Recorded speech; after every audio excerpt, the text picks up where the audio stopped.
안녕하세요. 오늘도 서연살롱을 찾아주셔서 감사합니다. 12살 아들과 살고 있는 여성이에요. 저는 얼마 전 아들과 이태리 여행을 하게 되었어요. 아들한테 아빠 엄마가 어떻게 만났고 어떤 추억을 가지고 있는지 알려주고 싶어 떠난 여행이었죠. 저는 7년 전만 해도 이탈리안 레스토랑 창업을 꿈꾸던 햇병아리 요리사였어요. 영어도 잘 못하면서 겁없이 배낭 하나 딸랑 메고 이탈리아행 비행기에 올라탈 정도로 이탈리아 요리에 미쳐 있었죠. 주위에선 이탈리아에는 소매치기도 많고 특히 혼자 여행 온 동양 여자한테 캣콜링을 하는 남자들도 많다며 패키지 여행을 권했어요. 하지만 아무래도 패키지 여행에서는 진짜 맛집을 찾아볼 수 없을 것 같아서 겁은 났지만 과감하게 자유여행을 선택했죠. 시차 적응 때문에 한 이틀 정도는 호텔에서 내내 지내다 3일째 되었을 때 전부터 가보고 싶었던 트레비 분수에 가게 되었어요. 영화 로마의 휴일을 재밌게 봤던 터라 그곳에서 남들처럼 동전 던지며 소원 좀 빌고 싶었거든요. 그런데 평일인데도 역시나 관광객들로 바글바글해 멍해지더군요. 날씨는 또 왜 이렇게 더운지 정신을 차릴 수가 없었어요. 그런 와중에 누가 갑자기 제 손을 덥석 잡는 게 아니겠어요? 너 소진이 맞지? 이런 데서 다 보네. 우리 조용한 데 가서 얘기 좀 할까? 제가 미처 대답을 하기도 전에 무작정 제 손목을 끌고 가던 낯선 한국인 남자는 주위에 사람이 없는 걸 확인하자 그제야 황급히 제 손목을 풀었어요. 죄송해요. 아까는 너무 급해서 실례를 했어요. 사실 아까 전부터 아가씨 주위에 이태리 남자들이 소매치기 하려고 따라붙는 것 같길래 몰래 따라왔어요. 아가씨가 지갑을 열려는 순간 갑자기 걔네들이 행동을 개시하더라고요. 괜히 소매치기라고 소리 지르면 나중에 위험해질까 싶어서 앞뒤 생각할 새도 없이 그냥 아가씨를 끌고 왔어요. 놀라셨다면 죄송합니다. 그게 저희 남편과 저의 첫 만남이었어요.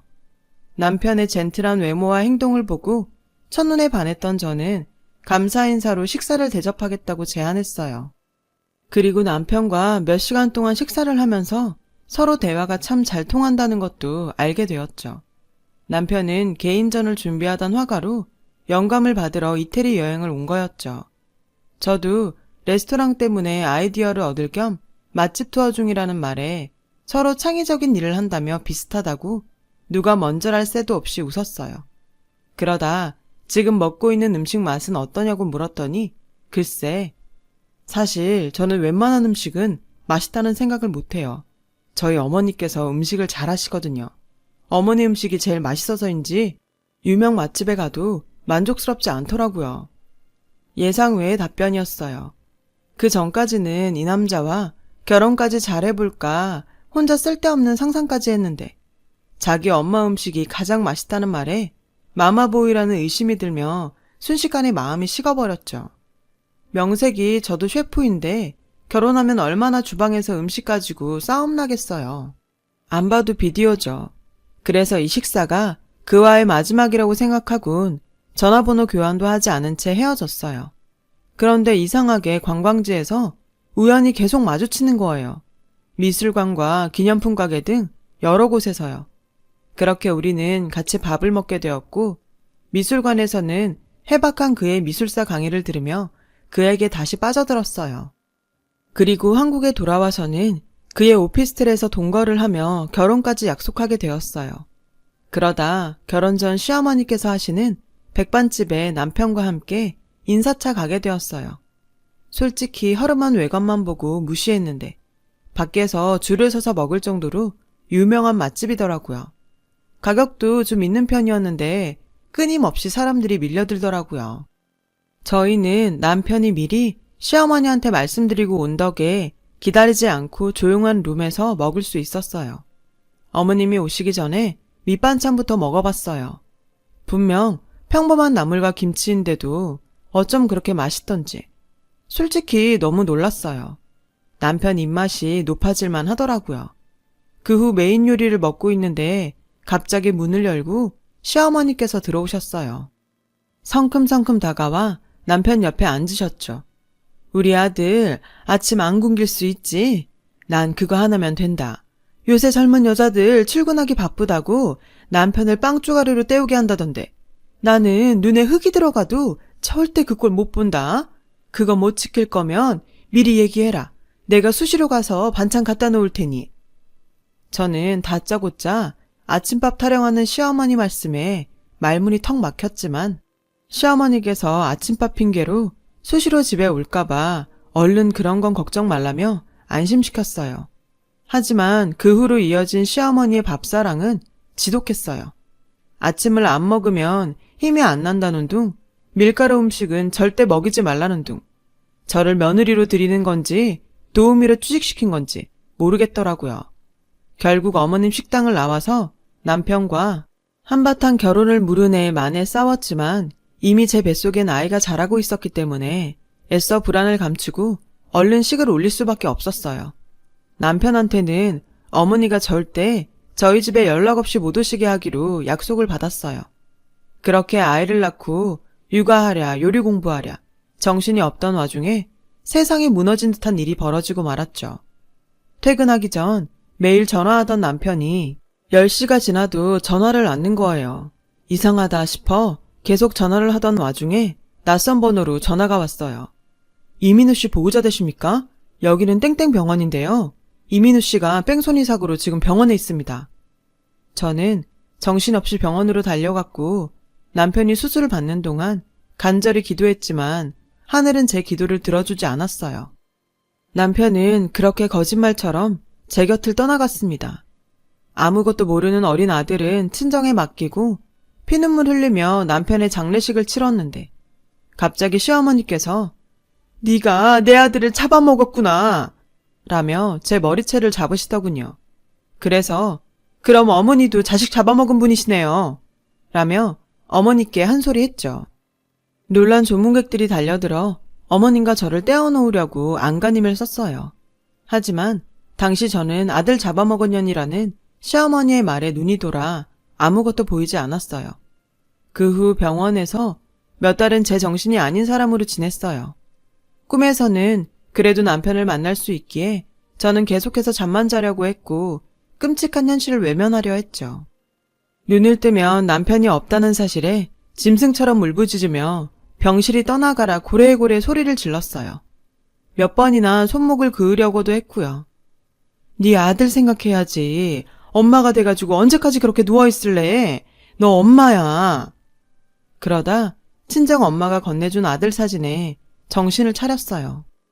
혼자였다면 남편 따라가기 쉬웠겠지만 저에게는 책임져야 할 어린 자식이 있었어요.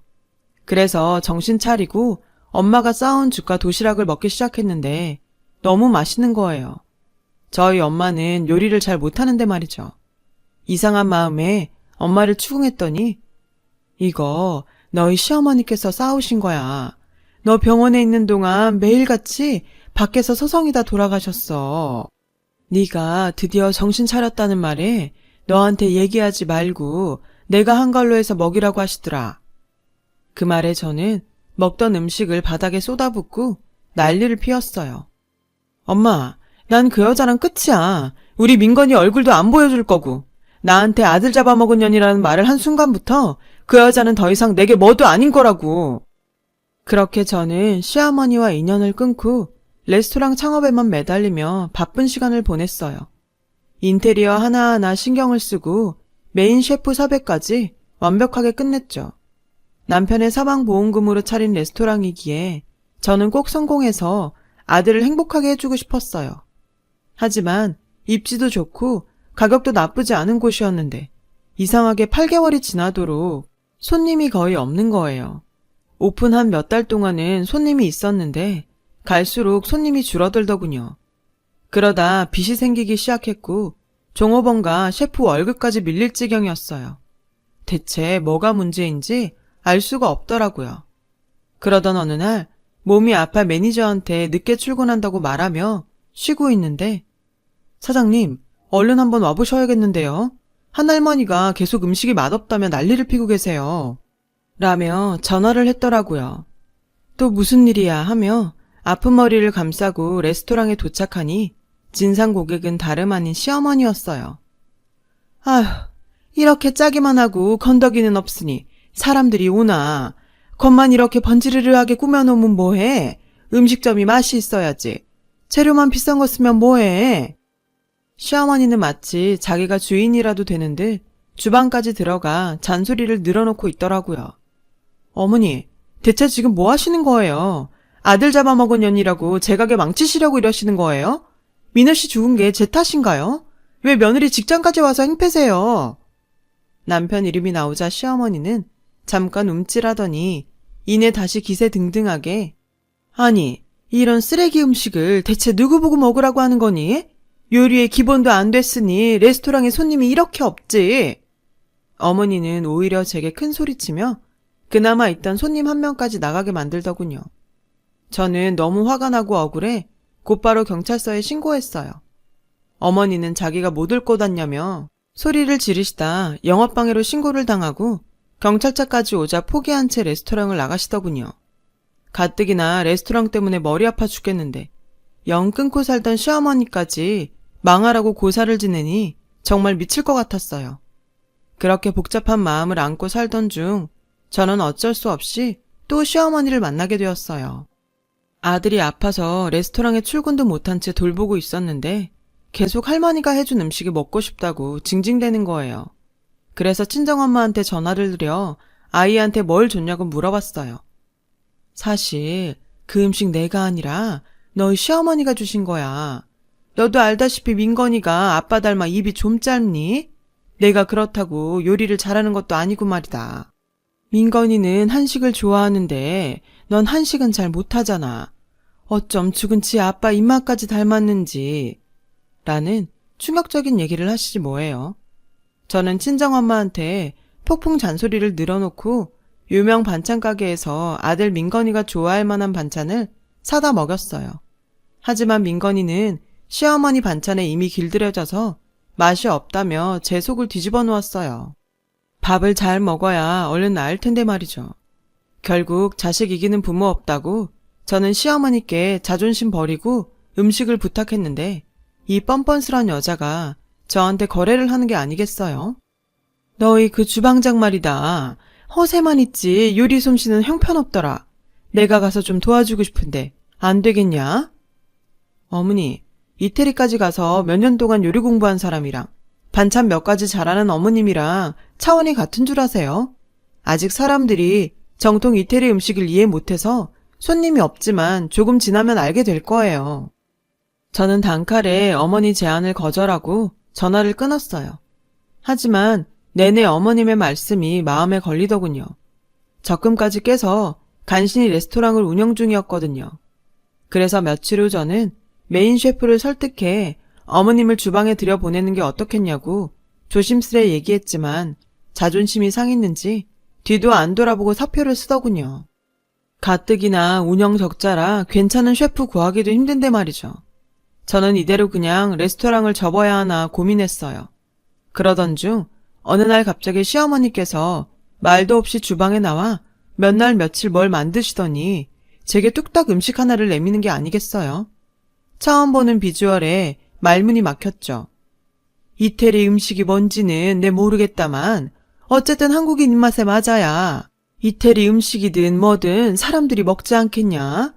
그동안 네가 한 파스타며 리조또, 스테이크를 내가 곁눈질하면서 보다가 내 식으로 한번 만들어봤다. 천천히 살펴보니 이건 서양식인지 한식인지 딱 꼬집어 말할 수 없는 음식이랄까? 의심 가득한 눈초리로 한번 먹어봤는데 기가 막히게 맛있었어요. 재료도 생각보다 비싼 것도 아니었는데 말이죠. 저는 그제야 시어머니 도움을 받아야겠다고 인정할 수밖에 없었어요. 좋아요. 어머님이 이것만 도와주시고 그 다음부턴 우리 민건이 앞에 얼씬도 안 하시는 거예요. 아셨죠? 저는 이번 기회를 핑계로 시어머니가 민건이를 본다며 계속 올까봐 각서까지 썼어요. 노발대발할 줄 알았던 시어머니는 예상외로 흔쾌히 알았다고 하시더군요. 대신 너도 내 레시피 따라 하며 민건이가 먹고 싶은 음식들 다 해줘야 한다. 이 일 끝나면 나는 다시 시골로 내려갈 거니까. 그래도 손주 생각하는 시어머니의 말에 저는 조금씩 마음이 누그러지기 시작했어요. 그렇게 시어머니 덕에 적자였던 레스토랑은 퓨전 이태리 음식점으로 유명세를 떨치기 시작했고, 저는 시어머니 레시피를 새로 구한 메인 셰프에게 전수하고 다시 사장으로 돌아갔어요. 레스토랑이 안정되자 시어머니는 약속대로 시골로 돌아가셨고요. 솔직히 시어머니한테 고마운 마음이 컸지만 이 일로 발목 잡히면 평생 고생하겠다 싶어 시골로 내려가시는 어머님을 붙잡지 않았어요. 그렇게 2호점, 3호점까지 내려고 준비를 하는데 친정 엄마로부터 시어머니 소식을 듣게 되었어요. 친정 엄마는 시어머니와 가끔 통화도 하고 시어머니 식당에 가서 밥을 먹기도 했더라고요. 얼마 전 가보니 너희 시어머니 식당이 문을 닫았더라. 이상해서 동네 사람들한테 물어보니 신장암에 걸리셨대. 에휴, 뭐 임상시험 그런 것도 있다던데 고집 센 양반이라 사람들 이야기도 안 듣는다고 하더라. 예상치 못한 엄마의 전화에 저는 말문이 막혔어요. 갑자기 전과 달리 목소리도 작아지고 힘이 없어진 시어머니의 모습이 떠올랐어요. 그때 그저 나이 탓이라 생각했는데 그제야 생각해보니 혈색도 많이 안 좋았던 것 같았죠. 어차피 평생 안 보고 살 생각이었기에 무시하려 했는데 할머니 레시피로 만든 음식을 잘 먹는 민건이를 볼 때마다 남편 생각도 나서 도저히 넘어갈 수 없었어요. 그래서 무작정 어머니 집으로 향했어요. 갑작스레 찾아온 저를 보고 놀란 어머님 얼굴엔 당황스러움과 반가움이 교차했어요. 저는 그런 어머님을 보고 다짜고짜 손목을 잡아 끌었어요. 살 길이 있는데 왜 그냥 죽으려고 해요? 왜 이렇게 미련하세요? 아들에 이어 이젠 시어머니까지 잡아먹은 년이라는 소리 듣게 하고 싶으세요? 지방병원에 있어봤자 답 안 나와요. 저랑 얼른 서울로 가세요. 하지만 시어머니는 다 늙어서 오래 살고 싶지 않다며 고집을 부리셨어요. 어머니, 살아서 우리 민건이 커가는 거 보고 싶지 않으세요? 어머니 아들 식성까지 빼닮은 민건이요. 어머니 돌아가시게 내버려두면 제가 나중에 하늘나라에서 그의 얼굴을 똑바로 볼 수 있겠냐고요. 제 말에 그토록 꼬장꼬장하던 시어머니는 눈물을 보이셨어요.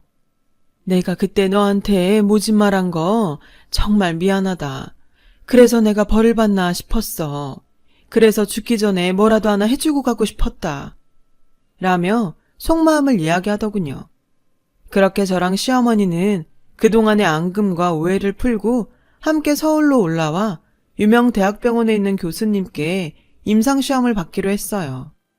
아직 임상시험 중인 약이라 부작용도 만만치 않아 어머님께서는 고통스러워 하셨지만 민건이가 할머니 아프지 말라고 편지도 쓰고 고사리 같은 손으로 주물러주면서 응원한 덕에 시어머니는 독한 약과 싸워가며 노력하셨어요. 저는 그제야 안심하고 미루었던 레스토랑 2호점, 3호점을 추진하느라 바쁘게 보냈는데 시어머니로부터 갑자기 연락이 왔어요. 오늘은 아무리 바빠도 같이 저녁 먹자. 꼭 일찍 들어와라. 제 대답도 듣지 않은 채 전화를 확 끊던 어머님이 이상해 평소보다 일찍 집에 들어갔더니 시어머니께서 진수성찬에 먹음직스러운 떡케이크까지 준비해 두셨더라고요. 아니 어머니, 몸도 안 좋으시면서 무슨 요리를 다 하셨어요.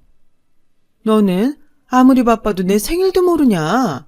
돈도 돈이지만 1년에 한 번뿐인 내가 태어난 날은 챙겨야지. 시어머니의 핀잔에 저는 아차 싶었어요. 정말 오랜만에 시어머니의 음식을 맛나게 먹었어요. 어머니가 직접 만드신 떡케이크는 내내 그리울 만큼 맛있었죠. 그게 시어머니가 해주신 마지막 음식이 될 줄은 미처 몰랐답니다. 어느 날 서울은 답답해서 못 살겠다며 이제 약만 잘 챙겨 먹으면 낫겠다고 시골로 내려가신 어머니는 주무시다 조용히 눈을 감으셨어요. 저에게 30년 된 백반집을 처분한 돈과 집을 남겨주셨죠. 한 통의 편지도 함께요.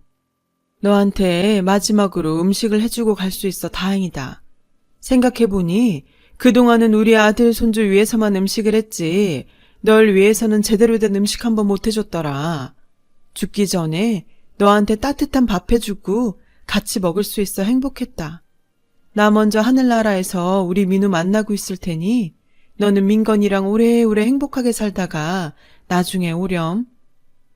시어머니의 장례를 치른 후 저는 아들과 함께 남편과 여행했던 곳곳을 다니며 아빠에 대해 얘기했어요. 트레비 분수에서 함께 동전 던지며 소원도 빌었고요. 남편과 함께 갔던 레스토랑에 가서 밥도 먹었는데 맛있냐는 제 물음에 민건이는 엄마가 해준 것보다는 맛없어 라며 인상 쓰더라고요. 그 녀석 어찌나 남편을 빼닮았는지. 내리사랑이라고 하나요? 그 말이 맞나 봐요. 제가 어머니의 그 마음을 어찌 다 헤아릴까요? 저도 어머니도 한 남자를 잃고 아팠는데 저는 제 아픈 것만 먼저 생각했네요. 어머니도 아프셔서 저한테 그러셨을 텐데요. 그래도 어머니 살아계실 때 웃으며 보내드린 것이 다행이라 생각됩니다. 이태리 여행이 끝나고 다시 한국으로 돌아와서 지금은 가슴 아팠던 추억은 묻고 어머님과 남편에게 고맙고 행복했던 기억만 추억하려 합니다. 여러분은 저보다 더 지혜로우실 테니 옆에 계신 부모님 한 번 더 생각하시길 바래요. 지금까지 제 긴 사연을 들어주셔서 감사드려요. 여러분, 사연 댓글에 응원과 현명한 조언 부탁드려요. 좋아요와 구독은 저에게 큰 힘이 됩니다. 오늘도 좋은 일 가득하세요.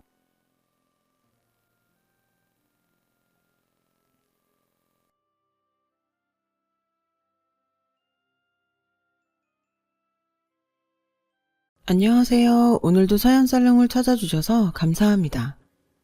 저는 30대 기혼 여성입니다. 점점 더 세상살이가 삭막해져가는 요즘 가슴 따뜻한 이야기 한 자락을 전해드리고자 이렇게 사연을 보내게 되었어요. 이야기의 시작은 제가 고등학교에 입학하던 봄이었습니다. 당시 저는 방송 관련 사업을 하고 계시던 부모님의 영향을 받아 방송 PD의 꿈을 키워나가던 소녀였어요. 부모님 사업이 승승장구하던 시절이라 저는 부족함 없이 잘할 수 있었고 외동딸임에도 외로움을 느껴본 적 없을 만큼 많은 사랑을 받으며 자랐어요.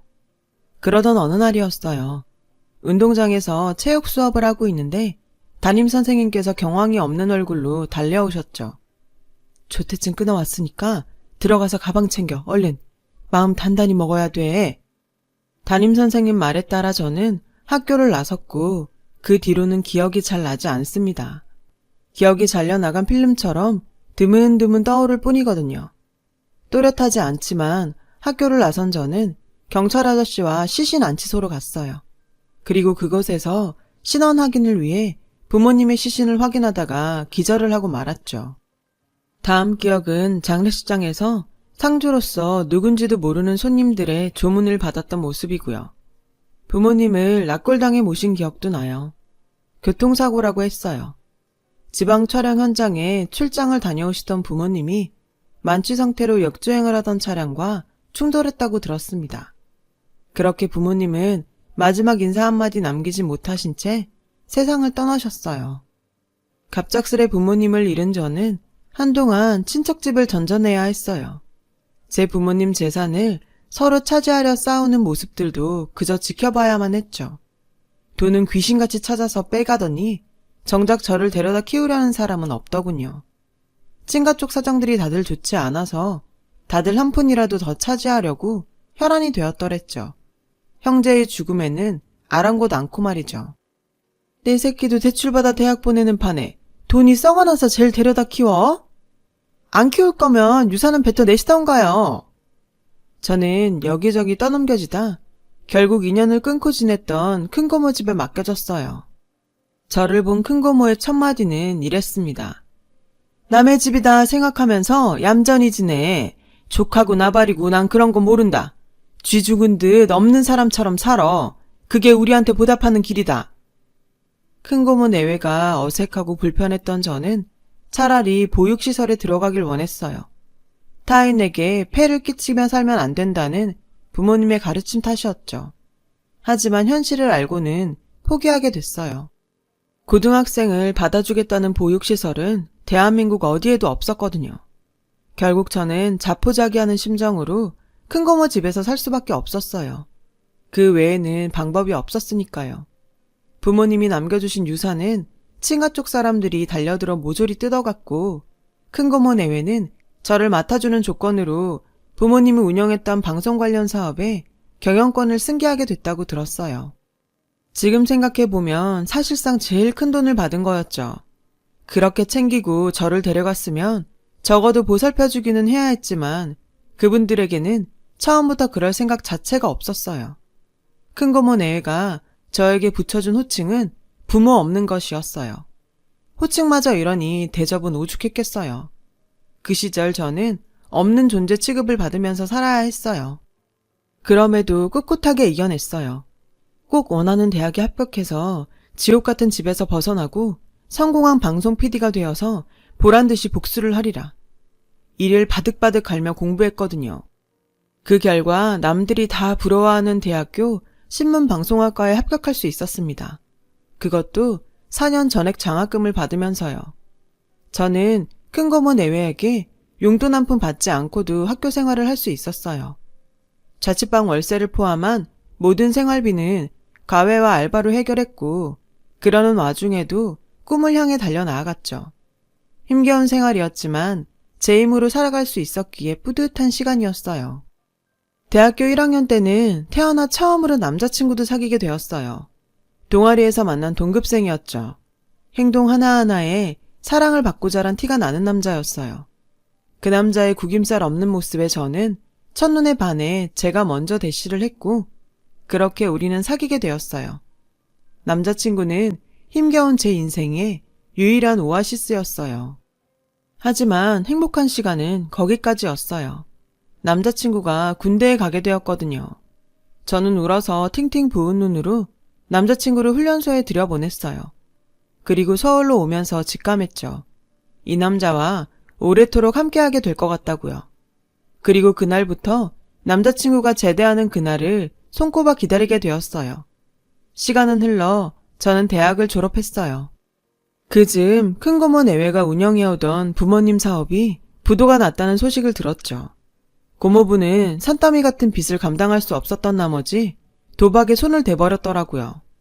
도박은 늘 그렇듯 더 큰 빚과 파멸을 불러왔고 그 여파는 방송국 공채시험을 준비하던 저한테까지 돌아왔어요.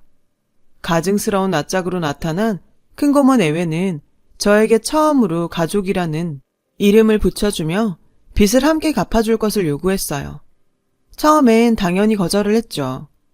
제발 저 좀 그만 괴롭히세요. 저랑은 상관없는 돈이잖아요. 너 입히고 먹인 돈은 땅에서 솟았다던? 그 돈 저 데려오면서 다 받았잖아요. 그거 다 날려먹고는 무슨 염치로 저한테 이러시는 건데요. 가족끼리 염치는 무슨? 암튼 너도 우리 가족이니 책임도 같이 져야지. 안 그래? 그날 이후 두 분은 저를 스토커 수준으로 쫓아다녔고 필사적으로 피하던 저는 큰고모 내외가 제 주변 사람들한테 접근해서 금전적 피해를 입히자 견디다 못해 강요를 받아들이기로 했어요. 결국 제 이름으로 된 대출이 생겼고 마이너스 통장까지 만들게 되었죠. 그나마 사채빚은 없어서 다행이다 싶을 정도였어요. 제가 과외와 알바를 해서 번 돈까지 모조리 두 사람에게 들어갔어요. 하지만 저의 청춘을 저당 잡혀 빼앗아간 돈이 큰고모부의 도박 자금으로 탕진되었다는 사실을 알게 되었을 때 저는 결국 좌절해버리고 말았습니다. 빚이 모두 없어지면 자유가 다시 돌아오겠거니 했던 희망이 사라진 거죠. 태어나 처음 해보는 좌절이었어요. 그게 참 힘들고 아픈 거더라고요. 저 혼자만 힘들면 모르겠는데 제가 힘들다는 이유로 저도 모르는 사이 주변에 어둠을 뿌리고 있더라고요. 제가 아끼던 사람들을 감정 쓰레기통 취급을 하고 있었고 그렇게 저는 서서히 외톨이가 되어갔어요. 오직 대학교 1학년 때부터 만나왔던 남자친구만이 저의 곁을 지켜주었죠. 하지만 한참 삐뚤어져 있던 저는 구김살 하나 없이 맑은 남자친구가 괜히 밉더라고요. 그래서 늘 못된 말들만 쏟아냈어요. 힘들어 본 사람들은 아마 알 거예요. 그때 제가 남자친구에게 했던 말들이 사실은 저에게 하는 화풀이였다는 걸요. 저는 남자친구가 미웠던 게 아니라 제 자신이 미웠던 거예요. 제 어둠이 그를 물들일까봐 겁이 났어요. 남자친구는 잠시 시간을 주겠다며 제 곁을 떠났어요. 그리고는 며칠 뒤에 전화를 했더군요. 내일 시간 돼? 지금 하지 않으면 두고두고 후회할 말이 있어서. 잘 됐네. 나도 꼭 해줄 말이 생겼는데. 남자친구를 위해 차라리 나쁜 년이 되기로 결심한 저는 이별의 말을 되뇌이며 약속 장소로 나갔어요. 그런데 그곳에는 처음 보는 여사님이 남자친구와 함께 있지 뭐예요. 남자친구의 어머님이더라고요. 남자친구가 얼마나 큰 사랑을 받으며 그렇게 자랐는지 그 맑은 모습이 어디서 나왔는지 어머님을 보니 확실히 알겠더라고요. 어머님께서는 예기치 못한 첫 만남에 당황한 저에게 사과부터 하셨어요. 도리가 아닌 줄 알지만 사연을 듣고 도저히 가만히 있을 수가 없어서 자리를 마련했어요. 기분 나쁘다면 사과할게요. 얼떨결에 시작된 상견례. 어머님은 저의 손을 꼭 잡아주며 말씀하셨어요. 우리 아들이 부족하겠지만 내가 잘 채워줄 테니 앞으로 우리와 함께하지 않을래요? 가족으로. 말씀은 감사합니다만 제 사정 들어서 알고 계시잖아요. 저와 인생이 엮이기엔 아드님은 너무 아까운 사람입니다. 더 좋은 며느리감 만나셔야죠. 그때 어머님께서 딱 한마디로 저의 마음을 돌려놓으셨습니다. 힘들 때 사람 버리는 거 아니에요. 처음 만났던 날 남자친구에게 이미 반했었고 어머님과의 첫 만남에서 두 번째로 반해버린 저는 감히 결혼을 결심했어요. 하늘이 내려주신 것 같은 두 사람을 놓치기 싫었거든요. 나에게도 행복한 가정이 생길 수 있다는 희망에 부풀었어요. 그런데 결혼이라는 게 돈이 참 많이 들더라고요. 가진 거라곤 빚뿐이고 외톨이 신세라 축의금도 기대할 수 없었던 저에게 결혼을 준비하는 과정 하나하나가 부담이었고 면목없는 순간들의 연속이었어요. 하지만 부담은 오래가지 않았습니다. 예비 시어머니께서 남자친구 몰래 저를 불려다 앉혀놓고는 큰 금액이 들어있는 통장을 건네며 말씀하셨거든요. 부담 갖지 말고 쓰렴. 제가 이 돈을 어떻게 받아요, 어머님? 어머님 아니고 엄마. 결혼 얘기 꺼내면서 난 이미 널 내 딸로 받아들였단다. 그리고 딸 체면은 엄마가 세워주는 거잖니? 예비 시어머님의 감사한 배려 덕분에 결혼 준비는 잡음 하나 없이 순조롭게 진행되었어요. 결혼식 전날에는 시어머니와 함께 부모님을 모신 낙골당으로 갔어요. 시어머니께서 가자고 하시더라고요.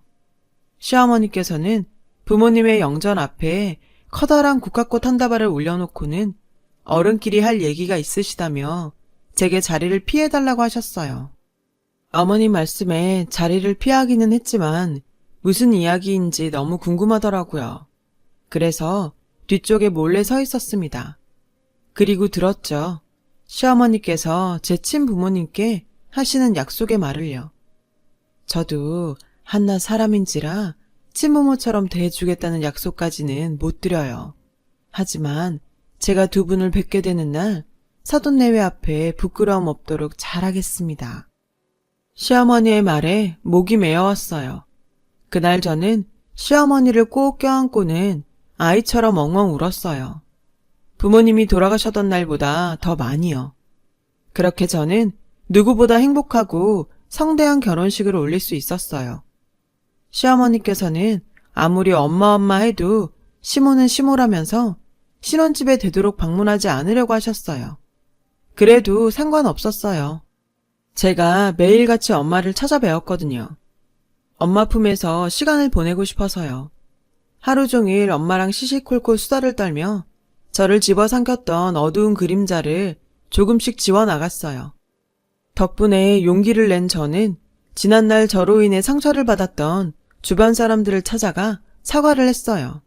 엄마를 닮아가는 저의 모습이 좋아 보였던 덕분일까요? 모두들 저를 이해해 주었고 용서해 주었어요. 우리 부부가 꽃길만 걷길 응원하면서요. 그렇게 저는 잠시 잊었던 꿈이던 방송국 PD가 되기 위한 공부를 다시 시작했어요. 제가 공부를 다시 시작했다는 소식에 엄마는 남편보다 훨씬 기뻐하셨어요. 그런데 세상 참 좁더라고요. 제가 결혼을 잘했다는 소문이 돌고 돌아 큰 고모 내외한테 들어갔던 모양이에요. 저에게서 더 이상 쥐어짤 돈이 없어졌던 시점부터 연락을 끊었던 큰 고모 내외가 남편과 엄마 몰래 저를 불러냈어요. 우리는 여전히 가족인 만큼 어려움을 함께 헤쳐나가야지. 우리가 가족이었던 적이 있었나요? 친자식보다 더한 정성으로 길러준 우리야.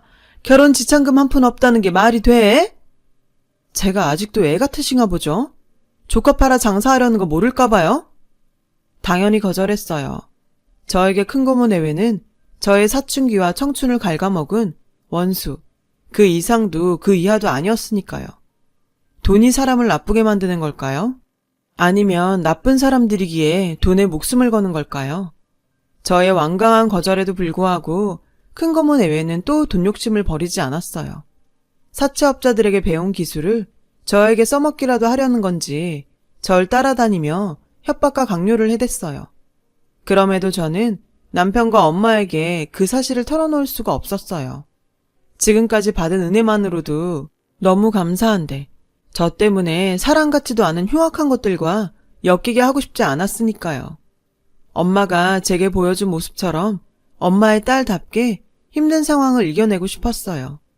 하지만 오래지 않아 큰 고모 내외는 저 혼자 이겨내기에는 너무 벅찬 어둠이란 사실을 깨닫게 되었어요.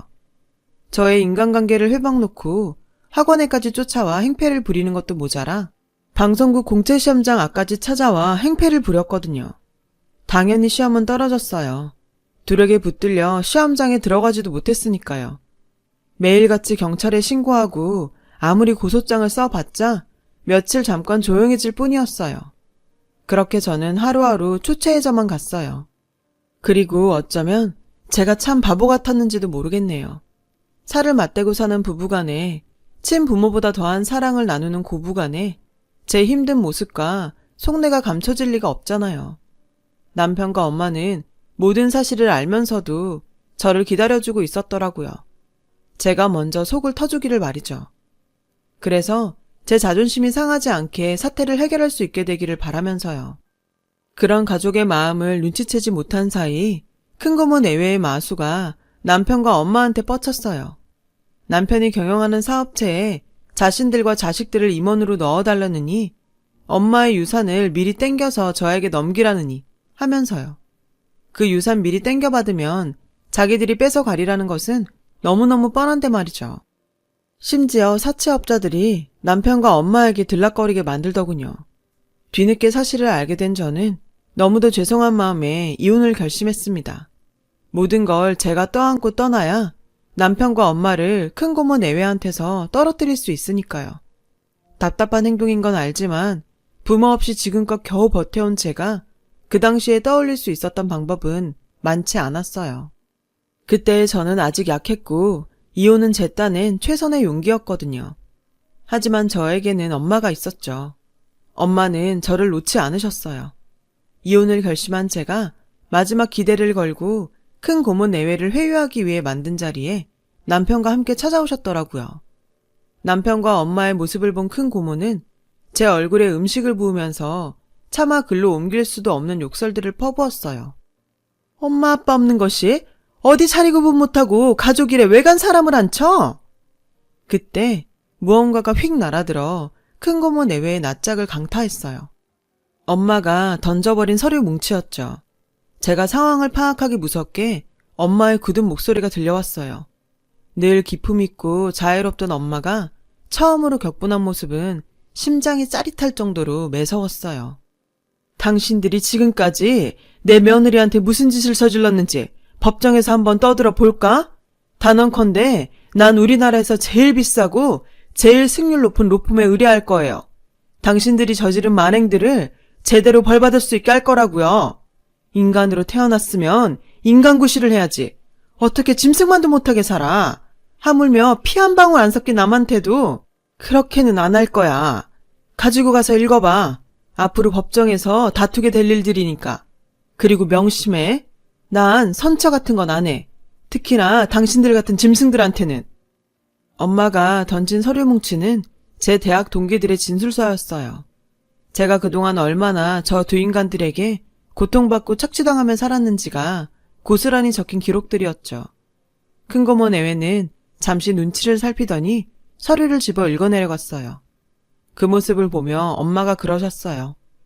부모 잃은 조카를 사랑으로 보다듬어줄 생각은 않고 학대도 모자라 알바 뛰며 번 돈까지 착취를 해? 협박해서 대출받게 하고 마이너스 통장까지 긁어다가 노름판에 쏟아붓고 당신들처럼 대먹지 않은 것들은 모조리 격리해서 깜빵에 쳐 넣어야 돼. 왜? 내가 못할 것 같아? 똑똑히 지켜봐. 내가 하나 못하나. 안 있는 게 좋을 거야. 내 며느리 뒤엔 내가 있다는 거. 섣불리 건드렸다간 당신들 자식까지 얼굴 못 들고 다니게 할 테니까. 조만간 법정에서 보자고. 내가 당신 자식들 돌반지까지 모조리 다 뺏어줄 테니까. 그제야 상황이 파악된 큰고모 내외는 엄마 앞에 납작 엎드려 싹싹 빌었어요. 다시는 제 앞에 안 나타날 테니 제발 용서해달라고 애원을 했죠.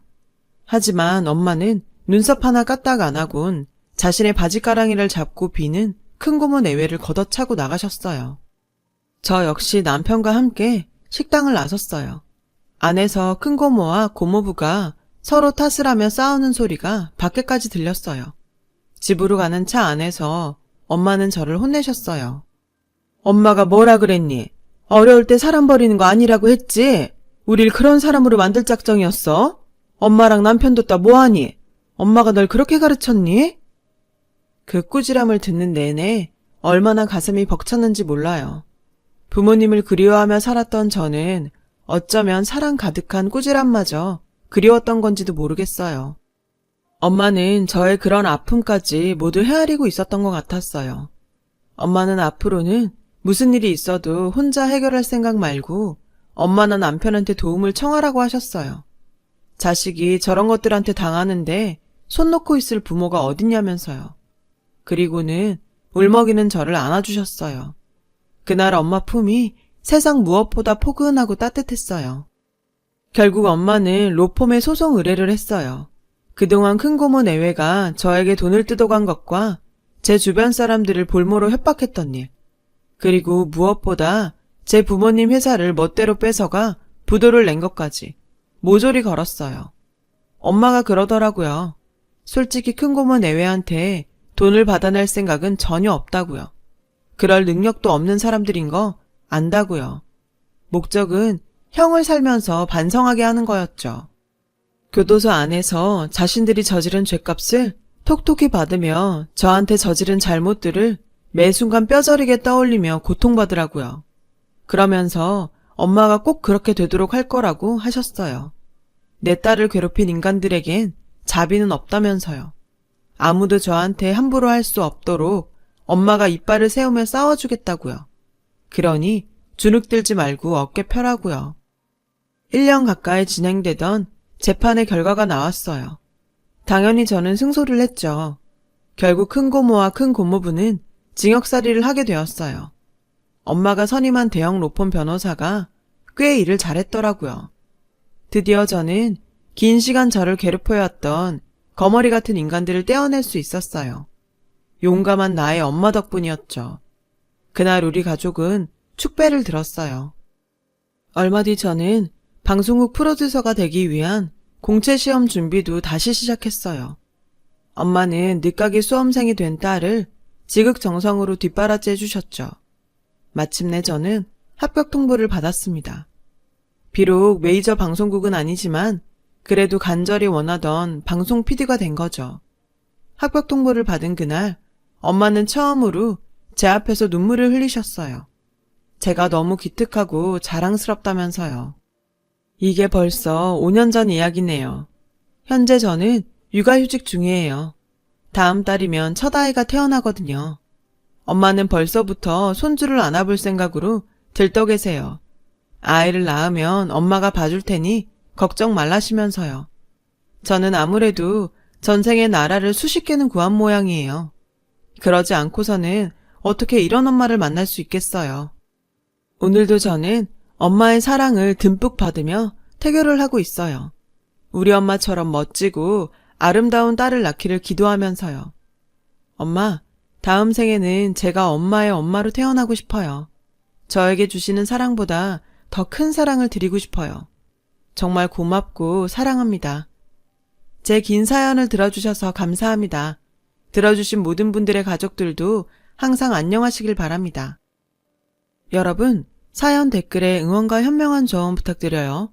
좋아요와 구독은 저에게 큰 힘이 됩니다. 오늘도 좋은 일 가득하세요.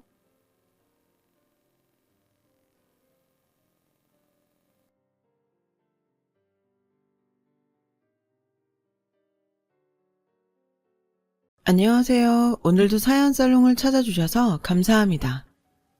유치원 다니는 딸을 키우는 엄마예요. 남편과 저는 맞벌이를 하고 있어요. 저는 오전에 출근해서 딸 유치원 하원 시간에 맞춰 퇴근을 하고 나머지 업무는 집에서 재택근무로 하고 있어요. 이번 주말에는 저희 세 식구가 나들이를 가려고 해요. 소중한 분에게 저희 딸을 소개하려고요. 우리가 가는 곳은 한적하고 공기 좋은 곳에 있는 요양원이에요. 치매 걸리신 노인분들도 계시고 몸이 불편하거나 거동이 어려운데 돌봐줄 가족이 없는 노인분들이 계시는 곳이죠. 요양원에는 저희 부부에게 정말 특별한 분이 계세요. 바로 남편의 친할머니죠. 할머니께서는 뇌졸중으로 쓰러지신 이후로 투병을 하시다가 요양원에 들어가셨어요. 사실 결혼하고 나서 제가 임신하기 전까지는 저희가 모셨어요. 그런데 할머니께서 제가 임신을 했다는 소식을 들으시자마자 요양원에 보내달라고 하시더라고요. 거기엔 말상대할 친구들도 있고 좋다시면서요. 하지만 저와 남편은 알고 있었어요. 할머니께서는 임신한 제가 힘들까봐 피해를 안 주시려고 그러신다는 걸요. 사실 저는 상관없었어요.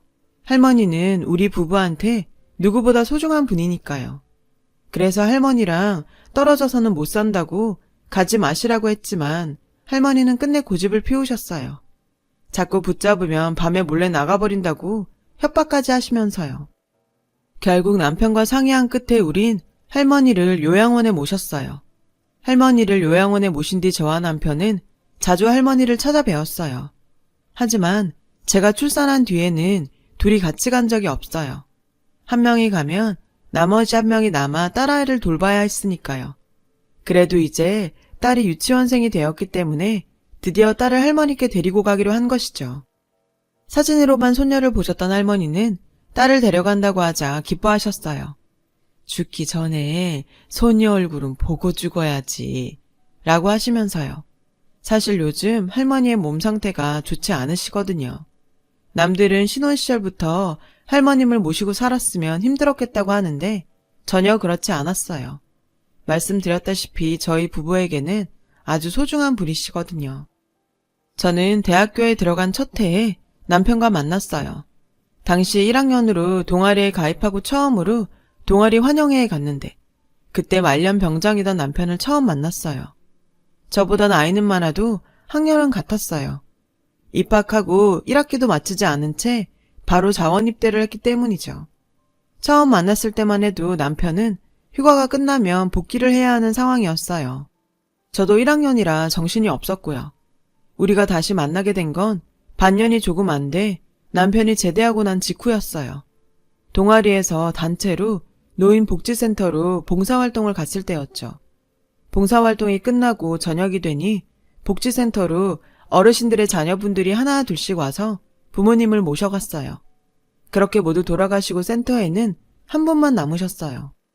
낡은 점퍼를 입으신 할아버지셨죠. 할아버지는 모두가 나가자 슬그머니 일어나 센터를 나가셨어요. 그 뒷모습이 쓸쓸하고 안타까워서 저는 할아버지를 쫓아갔어요. 할아버지, 제가 같이 가드릴게요. 댁이 어디세요? 할아버지는 미안해하시며 대학생이면 바쁠 텐데 당신이 시간 빼는 거 아니냐며 걱정을 하셨어요. 그 순간 할아버지 마음을 알 것 같았어요. 할아버지도 동행을 바라신다는 걸요. 걱정 마세요. 오늘은 저랑 같이 가요. 그러자 할아버지도 빙그레 웃으시면서 저쪽 위로 좀 가야 해요. 라며 당신이 사는 곳을 알려주셨어요. 걸어가면서 할아버지와 진짜 손녀처럼 도란도란 수다를 떨었어요. 할아버지는 제게 지금이 인생에서 가장 좋은 때라면서 즐기라고 하셨어요. 그렇게 걷다가 할아버지가 멈춘 곳은 작은 문이 달린 단칸방 앞이었어요. 집안을 보니 거실과 주방이 합쳐져 있고 방에는 작은 화장실 하나가 딸려 있었어요. 복지센터의 어르신들이 형편이 어려운 건 알고 있었지만 실제로 보니 더욱 안타까웠어요. 할아버지를 모셔다 드리고 돌아가려는데 누군가 제 이름을 불렀어요. 돌아보니 아까 복지센터에서 배웠던 할머니가 젊은 남자랑 서 있었어요. 바로 제 남편이었어요. 아유, 할머니, 오늘도 손자랑 같이 다니네. 밥은 먹었소? 할아버지가 반갑게 인사하자 남편이 꾸벅 인사를 했어요. 할아버지 할머니가 대화를 나누시는 동안 저랑 남편도 대화를 나눴어요. 그 후로 저는 복지센터에 자주 방문을 하게 되었고 할아버지와도 전보다 많이 친해지게 되었어요. 게다가 할아버지와 할머니가 친한 사이라서 남편과도 자연스럽게 가까워지게 되었죠. 제가 매일 댁까지 모셔다 드렸고 두 분의 집이 가까워서 자주 마주쳤거든요. 그렇게 하다 보니 자연스럽게 남편과 저 사이에 호감이 쌓였고 연인으로 발전하게 되었어요. 저희가 사귄다고 하자 두 분은 무척 좋아하셨어요. 그리고 얼마 뒤 할머니 댁에 초대를 받아 가게 되었어요. 평소 잘 아는 사이인데도 그날따라 괜히 떨리더라고요. 할머니는 그때까지만 해도 지금과 달리 건강하셨거든요. 제가 온다고 손수 음식까지 준비하실 정도로요. 제가 좋아하는 갈비찜까지 해주셨죠. 할머니와 남편이 사는 집은 방 2개의 화장실, 그리고 할아버지 댁처럼 거실과 주방이 이어져 있는 작은 집이었어요. 엄밀히 따지면 할아버지 댁보다 나은 거였지만 결코 좋은 집은 아니었죠. 저는 남편에게 가정사를 물어보지는 않았어요. 부모님 없이 할머니와 단 둘이 좁은 집에서 사는 것만 봐도 남편의 유년기가 그렇게 좋지만은 않았을 거라는 걸 알 수 있었으니까요. 남편이 말할 때까지 기다리기로 했죠. 그런 것과는 상관없이 우리는 알콩달콩 연애했어요. 그리고 연애하면서 할아버지가 할머니한테 호감을 갖고 계시다는 걸 알았어요. 할아버지도 형편이 좋은 편은 아니었지만 늘 할머니께 맛있는 것을 가져다 드렸고 제 손을 빌려서 할머니께 꽃을 전달하실 때도 있었어요. 수줍은 소년처럼요. 할머니도 꽃을 받으시곤 쑥스러워 하시면서도 소중히 병에 꽂아두셨어요. 두 분이 연애한다고 하는 건 무리겠지만 그래도 두 분께는 그것만으로도 충분한 것 같았어요. 젊은 사람들의 뜨거운 연애와 달리 편안하게 작은 설렘을 주는 관계예요. 당시 대학생이던 남편과 저는 졸업 후 취업하면 결혼을 할 생각을 하고 있었어요. 남편이 군대를 다녀왔기 때문에 졸업을 같이 할 수 있었어요. 졸업 후 제가 먼저 취업하고 몇 달 있다가 남편도 취업을 했어요. 저는 결혼을 염두에 두고 남편을 부모님께 소개해 드렸어요. 둘이 열심히 돈 모아서 결혼할 생각이라 미리 얼굴 도장을 찍어 놓을 심산이었죠. 그렇게 1년 정도가 지난 어느 날 밤늦게 휴대폰이 울렸어요. 이 시간에 누군가 싶어 받았더니 대뜸 혹시 김수정 씨 맞습니까? 라고 묻더군요. 맞다고 했더니 늦은 시간에 죄송합니다. 파출소인데요. 김영수 할아버지께서 방금 사망하셨습니다. 연락할 가족도 딱히 없는 데다 최근 통화 목록에 김수정 씨밖에 없어서 이렇게 연락드렸습니다. 경찰의 입에서 나온 할아버지 사망 소식에 저는 정말 잠이 싹 달아날 정도로 놀랐어요. 저는 대충 옷을 걸쳐 입고 달려나가 택시부터 잡아 탔어요. 너무 갑작스러워서 눈물도 나지 않고 정신이 멍하더라고요. 할아버지 댁 앞에 도착하니 경찰 두 분이 계시고 옆에는 남편이 서 있었어요. 자다 나왔는지 추리링 차림이더라고요. 남편한테 달려가 무슨 일이냐고 물으니 남편이 저를 안아주며 말했어요. 할아버지께서 지병이 있으셨나 봐. 방 안에서 진단서가 나왔는데 신부전증이 있으셨나 봐. 치료를 받기는 받으셨는데 경찰이 병원에 확인해보니까 치료를 받지 않고 버티셨다나 봐. 집 앞에 쓰러져 계신 걸 동네 분이 신고했는데 이미 돌아가셨던 상태였어. 너무 기가 막히고 갑작스런 할아버지의 죽음에 아무 말도 나오지 않았어요. 그저 눈물만 흐를 뿐이었죠. 왜 할아버지께 조금 더 신경 쓰지 않았을까? 제 자신이 원망스러웠어요. 할아버지는 이미 영안실로 옮겨져 계셨어요. 할아버지는 자식도 없으시더라고요. 결국 장례식은 저와 노인복지센터 분들이 치러드렸어요. 장례식 내내 할머니는 많이 우셨어요. 늙으면 가는 게 당연한 일이라고는 하지만 어떻게 아픈 걸 말도 안 해요. 마음에 준비할 시간도 안 주고 이렇게 가버리면 어쩌냐고요. 영정 앞에 앉아 넋두리를 하시는데 그 모습이 너무도 애처로웠어요. 저 역시 복지센터에서 만난 이후로 친손녀처럼 대해주셨기 때문에 마음이 참 무거웠어요. 장례를 마치고 할아버지를 납골당에 모신 뒤 남편과 할아버지 집으로 돌아와 할아버지의 물건과 집을 정리했어요. 집이 좁은 만큼 물건도 많지 않았어요. 냉장고엔 생수와 김치뿐이었죠. 선반 한쪽엔 라면이 쌓여 있었고요. 옷도 5벌이 안 되는 데다 한자책 몇 권 말고는 짐이 없었어요. 그 모습에 더욱 마음이 아프더라고요. 인생이 너무 더덥다는 생각이 들어서요. 할아버지가 돌아가시고 몇 달 뒤 저는 남편에게 청혼을 받았어요. 그렇게 우리는 결혼을 준비하게 됐어요. 결혼을 준비하는 과정에서 남편의 가정사도 듣게 되었죠. 교통사고로 2분 다 돌아가셨어. 고모랑 삼촌은 날 고아원으로 보내려고 했고 할머니가 절대 안 된다고 당신이 키우겠다고 하셔서 10살 때부터 지금 사는 집에서 할머니랑 계속 살았어. 고모랑 삼촌은 외국에 있다는데 지금은 연락도 안 돼. 남편은 덤덤하게 말했어요. 하지만 그래서 더욱 마음이 짠했죠. 할머니한테는 얘기 들은 거 티 내지 마. 네가 아는 거 아시면 가슴 아프실 테니까. 나한테는 너도 있고 날 예뻐해 주시는 장모님이랑 장인어른도 있잖아. 하지만 할머니한테는 나뿐이야. 나로 인해 할머니가 슬퍼하시는 건 싫어. 남편의 부탁에 전 알겠다고 했어요. 별탈 없이 진행되던 결혼 준비는 상견례를 마친 직후 일이 터지면서 잠시 중단되고 말았어요. 할머니께서 쓰러지셨거든요. 회사에 있는데 전화가 왔더라고요. 외근 중이던 남편이 못 받으니까 손자 며느리로 저장된 제 번호로 연락이 온 거였죠. 전화를 받자마자 병원으로 달려갔어요. 할머니께서는 이미 중환자실에 들어가 계시더라고요. 의사는 할머니가 뇌졸중이라고 했어요. 깨어나셔도 거동도 못 하실 거고 옆에서 돌봐줄 사람이 필요할 거라고 했어요. 뒤늦게 연락을 받고 온 남편은 울먹이며 중환자실 앞을 지켰어요. 면회 시간이 아니라서 할머니를 뵐 수 없던 걸 알면서도 그 앞을 떠나지 못하더라고요.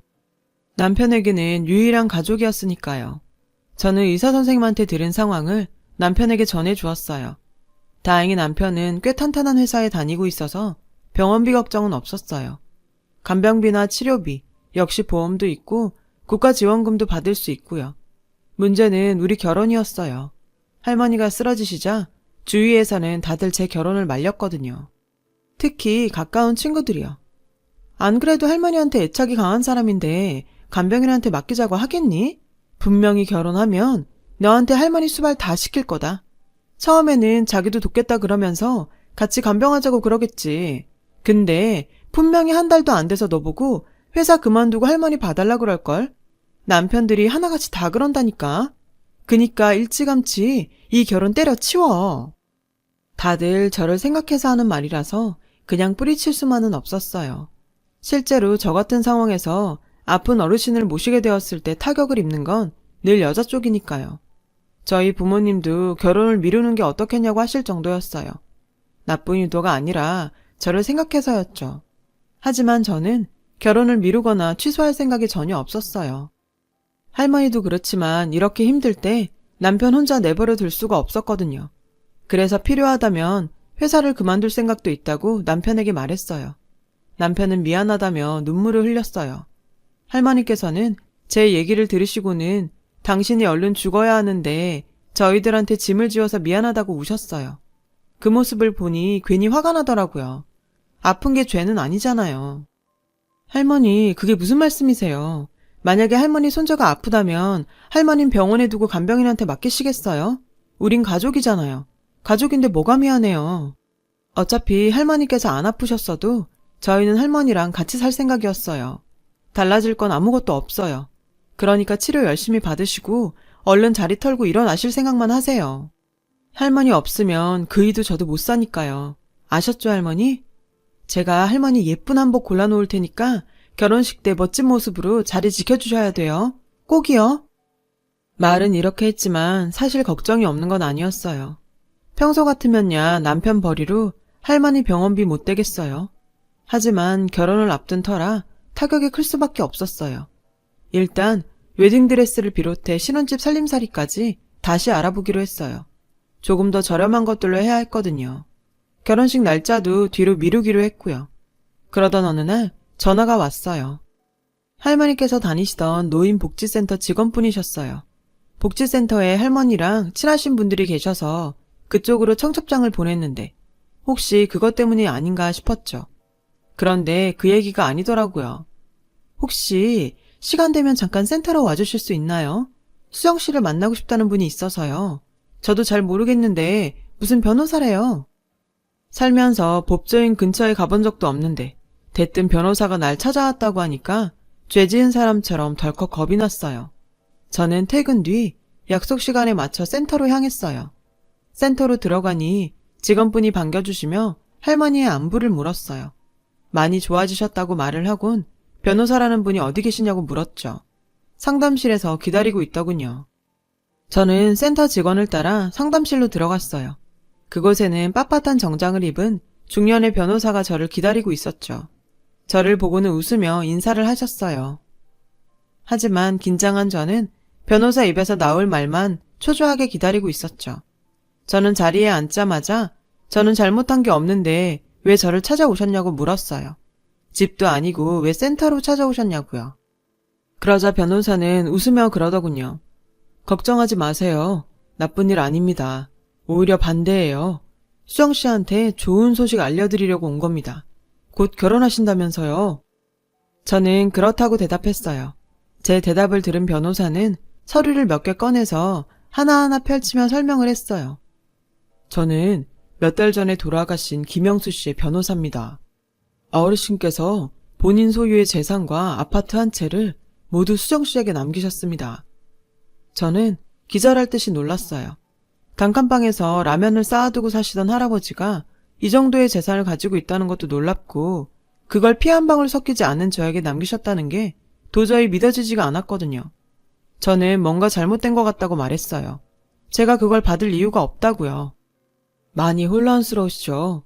어르신께서 그럴 줄 아시고 편지 한 통 남기셨습니다. 변호사는 제게 종이 한 장을 내밀었어요. 단정한 글씨체로 적힌 편지였죠. 수정아, 이 편지를 받을 때면 나는 이미 세상을 떠나고 없을 게다. 넌 은석이랑 결혼 준비를 하고 있겠구나. 내가 이 편지를 쓰는 건 내가 살 날이 얼마 안 남은 것 같아서란다. 나는 젊은 시절에 사업으로 큰 돈을 벌었고 성공의 기쁨도 맛보았단다. 하지만 나는 성공에 취해서 가정을 지키지 못했어. 내 아들은 어린 나이에 병으로 세상을 떠났고 아들이 죽고 나자 아내도 내 곁을 떠났단다. 아들이 나와 아내를 이어주던 끈이었는데 그게 사라져버렸으니까. 아내는 내게 일에 미친 사람이라고 일에 미쳐서 아들이 아플 때도 거들떠보지도 않았다면서 많이 울었단다. 그 후로 나는 사업을 정리하고 아무도 모르는 곳으로 숨어버렸다. 처음엔 죽을 생각이었단다. 그래서 집에다 유서도 쓰고 나왔지. 하지만 차마 목숨을 끊을 수 없었다. 나는 죽을 자격도 없는 놈이니까. 죽어서 하늘에서 아들을 만나면 얼마나 원망의 소리를 들을까 무서웠어. 그래서 낯선 달동네로 숨어들었지. 수정아, 너는 죄 많은 내게 참 과분한 친절을 베풀어준 손녀였단다. 나를 위해 은석의 할머니와 나 사이에서 뛰어다니며 선물을 전달하던 내 모습이 잊혀지지 않는구나. 나는 죄 많은 몸이지만 그래도 너에게 해줄 수 있는 게 한 가지는 있어서 얼마나 다행인지 모르겠다. 내가 지금까지 가지고 있던 재산들과 아파트는 너의 결혼에 보태거라. 수정아, 할머니 모시고 잘 살아야 한다. 편지를 읽는데 나도 모르게 눈물이 흘러내렸어요. 제가 해드린 것도 없는데 고맙다니요. 전 그런 인사를 받을 자격이 없다고 생각했어요. 할아버지께서 아프신 것도 눈치 못 챘고 공공하게 사시는 걸 알면서도 바쁘다는 핑계로 제대로 들여다보지도 못했으니까요. 그런데 제가 어떻게 할아버지 유산을 받아요. 저는 변호사한테 받을 수 없다고 했어요. 그러자 변호사가 그러더군요. 어르신께서 돌아가시기 몇 주 전에 저를 찾아오셨어요. 그때 그런 말씀을 하시더군요. 한창 잘 나갈 때는 주변에 사람이 참 많았는데 집 나와 형편없는 행색으로 다니니 누구 하나 인사 건네는 사람이 없더라고요. 처음으로 살갑게 다가와 안부도 묻고 자신을 집까지 데려다준 사람이 수정 씨였대요. 어린 아가씨가 늙은 할애비 걱정을 하는 게 그렇게 고맙고 예쁘더라고요. 수정씨, 사람이 사람한테 해줄 수 있는 최고의 선행이 뭔지 아세요? 외로운 사람에게 말을 걸어주는 겁니다. 별거 아닌 그 한마디가 어르신에게는 희망이었고 행복이었을 겁니다. 그러니 수정씨는 어르신의 유산을 받을 자격이 충분한 사람입니다. 어르신의 마지막 소원이니 꼭 받아주세요. 변호사는 제게 어르신의 통장과 아파트 명의 서류를 건네주고 갔어요. 그날 밤 어르신이 제게 유산을 남겼다는 얘기를 들은 남편과 할머니는 제가 그랬던 것처럼 깜짝 놀랐어요. 할머니는 사람 뒤통수 치는 재주가 있는 양반이라며 애잔한 미소를 지으셨죠. 얼마 뒤 저희는 할아버지가 남겨주신 강남 아파트로 이사를 했어요. 할머니 방에는 고가의 최신 의료 침대도 들어 놓았고요. 할아버지께서 주신 돈으로 구입을 했죠. 그 후로 저희는 계속 할머니를 모시고 살았어요. 할아버지가 남기신 돈 덕분에 간병인도 쓸 수 있어서 저는 일을 하면서 할머니를 간호할 수 있었죠. 비록 지금은 요양원으로 가셨지만요. 아직도 할머니와는 할아버지 얘기를 많이 해요. 다들 그리워하고 있거든요. 할머니는 종종 그러세요. 나도 곧 따라갈 거니까 가서 등짝이나 한 대 때려주련다. 고요. 할머니와의 이별을 준비해야 하는 상황이지만 그래도 마지막 날까지 남편하고 함께 최선을 다해 할머니를 돌보려고 해요. 어르신의 유언이기도 하니까요. 남은 시간 후회하지 않도록 저희도 최선을 다해보렵니다. 지금까지 제 사연을 들어주셔서 감사드려요. 여러분의 오늘도 희망이 가득하시길 바래요. 여러분, 사연 댓글에 응원과 현명한 조언 부탁드려요. 좋아요와 구독은 저에게 큰 힘이 됩니다. 오늘도 좋은 일 가득하세요.